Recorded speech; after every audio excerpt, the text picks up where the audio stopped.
Hello दोस्तों, एक बड़ा कन्फ्यूज़न पॉइंट है, उस पे हम लोग बात करेंगे। राजभाषा आयोग, बीजी खेर, गोविंद भल्लम पंत, यहाँ पर अक्सर कंफ्यूज हो जाते हैं जब क्वेश्चन अटेम्प्ट करना होता है। तो फाइनली हम 14 सितंबर 1949 को ये कंफर्म कर चुके हैं कि हम लोगों का जो राजभाषा होगा, राजभाषा यानी जिस भाषा में भारत सरकार का ऑफिशियल कामकाज होगा, तो वो भाषा हमारी हिंदी रहेगी। और इस राजभाषा को संविधान के भाग 17 के अनुच्छेद 343 से 351 के तहत रखा गया है। अब अनुच्छेद पहले देख लेते हैं। अनुच्छेद 343 में ये बात कहा गया है कि हिंदी हमारी राजभाषा होगी और इसकी लिपि देवनागरी होगी। वहीं अनुच्छेद 344 में ये बात कहा गया कि इसके हिंदी को बढ़ावा देने के लिए 5 साल बाद एक राजभाषा आयोग का गठन करेंगे, यानी गठन होगा, और 10 साल बाद समिति का गठन होगा। अनुच्छेद 345 में ये बात लिखा गया कि एक राज्य का एक से अधिक राजभाषा हो सकता है, और 348 में हाई कोर्ट और सुप्रीम कोर्ट की जो भाषा होगी वो इंग्लिश होगी, स्पष्ट किया गया। इसके बाद 350 में मातृभाषा का उल्लेख है। 351 में हिंदी के प्रोत्साहन के लेकर के लिखा गया है। इसके बाद हम देखते हैं कि जो अनुच्छेद 344 था उसी के आधार पे राजभाषा आयोग का गठन किया गया 1955 में, जिसका अध्यक्ष बीजी खेर थे, बोले तो बाल गंगाधर खेर।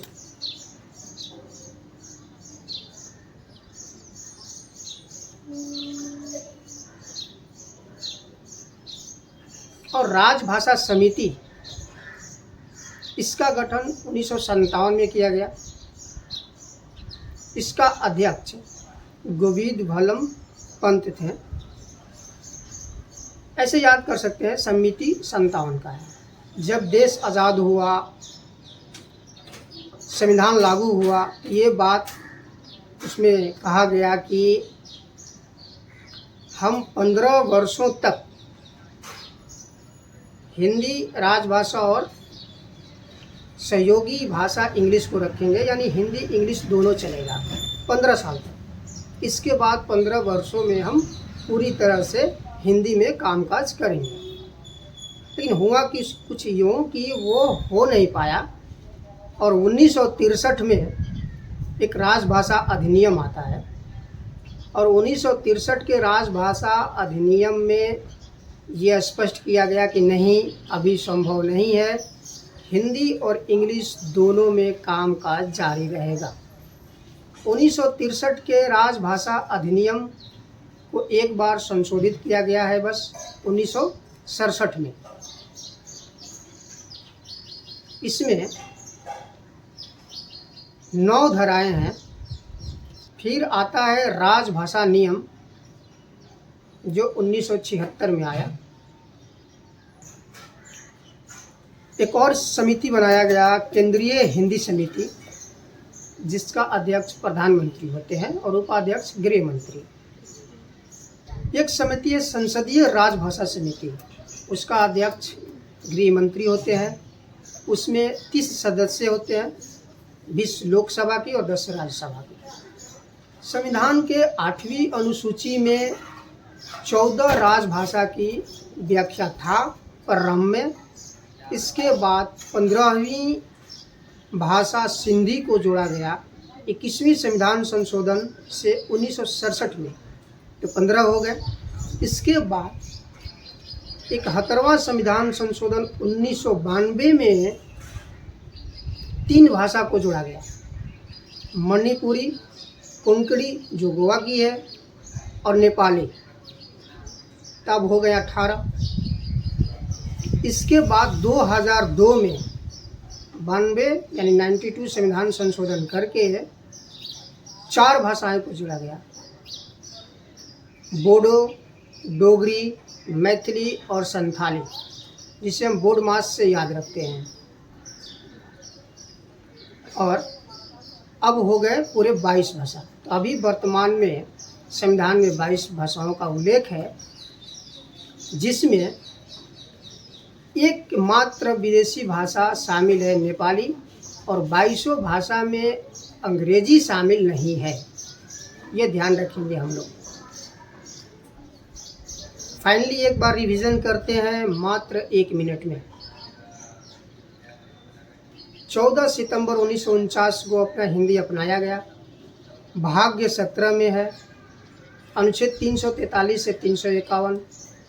343 में हिंदी राजभाषा होगी, देवनागरी लिपि। 44 में ये कहा गया कि 5 साल बाद आयोग और 10 साल बाद समिति बनेगी। 45 कहता है कि एक राज्य का 1 से अधिक भाषा हो सकती है।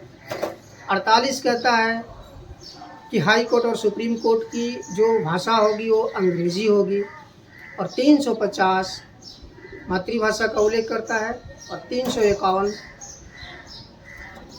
वो हिंदी की प्रोत्साहन से लेके बात करता है। अब इसके बाद समिति बनती है 1955 में बीजी खेर की अध्यक्षता में राजभाषा आयोग। इसके बाद समिति 1957 में गोविंद घोलम पंत। इसके बाद एक राजभाषा अधिनियम आता है 1963 में, जो एक बार संशोधित हुआ 1967 में। इसके बाद राजभाषा नियम आता है 1976 में। केंद्रीय हिंदी समिति, उसका अध्यक्ष प्रधानमंत्री, और केंद्रीय वो संसदीय राजभाषा समिति, जिनका अध्यक्ष गृह मंत्री। इसके बाद 21वीं संविधान संशोधन 1967 से सिंधी, 71वें संविधान संशोधन 1992 से मणिपुरी, कोंकणी और नेपाली, और 92वें संविधान संशोधन 2003 में बोडो, डोगरी, मैथिली और संथाली। और ध्यान रहे, एक मात्र विदेशी भाषा नेपाली है, और अंग्रेजी इस 22 भाषा में शामिल नहीं है, हिंदी शामिल है।